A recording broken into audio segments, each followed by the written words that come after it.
তারাবির নামাজ না পড়লে রোজা হবে না, অথবা রোজা শুদ্ধ হওয়ার জন্য তারাবির নামাজ একটি গুরুত্বপূর্ণ শর্ত। এই ধরনের কথা আমাদের সমাজে প্রচলিত রয়েছে। অনেকে বলে থাকেন যে কি ভাই নামাজ পড়ো না কেন? কয় ভাই সন্ধ্যার পরে ব্যস্ত থাকি, তারাবির নামাজ পড়তে পারি না, আর নামাজ না পড়লে তো রোজা রাখা যাবে না, সেজন্য রোজাও রাখি না। দেখুন, আসলে কোরআন এবং সুন্নাহ অধ্যয়ন করলে দেখা যায় যে রোজা একটি পূর্ণাঙ্গ ইবাদত। সেটা আল্লাহ সুবহানাহু ওয়া তাআলা সরাসরি আয়াতের মাধ্যমে ফরজ করেছেন।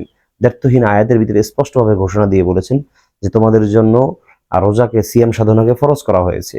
কুতিবা আলাইকুমুস সিয়াম কামা কুতিবা আলাল্লাযিনা মিন ক্বাবলিকুম লাআল্লাকুম তাত্তাকুন। তোমরা যাতে খোদাভীরু হতে পারো, মুত্তাকি হতে পারো, সেজন্য তোমাদের জন্য রোজাকে ফরজ করা হয়েছে। তাহলে রোজা একটি স্বয়ংসম্পূর্ণ ইবাদত, এটা কোনো ইবাদতের সাথে সংশ্লিষ্ট নয়।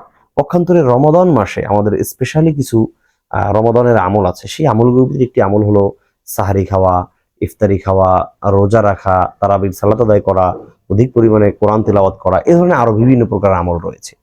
তো আমরা তারাবির সালাতটাকে যদি রোজার সাথে এমনভাবে সংশ্লিষ্ট করে ফেলি যে তারাবি পড়তে না পারলে আমি রোজা রাখতে পারবো না, অথবা রোজা রাখতে না পারলে তারাবি পড়তে পারবো না, এই ধরনের কথাগুলো আসলে একেবারে ভ্রান্ত কথা। এগুলো মানুষ না জেনে না বুঝে তারপর বলে ফেলে।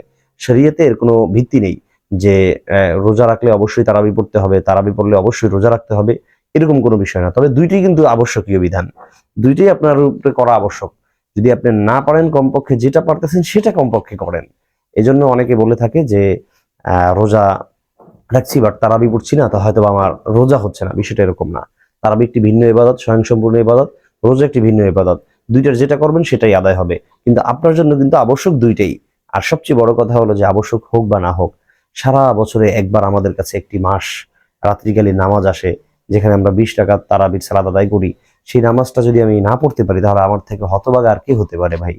এজন্য অবশ্যই খেয়াল রাখবো যে আমরা তারাবির সালাতটাকে ইনশাল্লাহ ধীরস্থিরতার সাথে ধারাবাহিকভাবে কন্টিনিউ যেন আদায় করতে পারি। আল্লাহ তাআলা যেন আমাদেরকে সেই তৌফিক দান করেন। এই বলে আজকে বিদায় নিচ্ছি। আসসালামু আলাইকুম ওয়া রাহমাতুল্লাহ।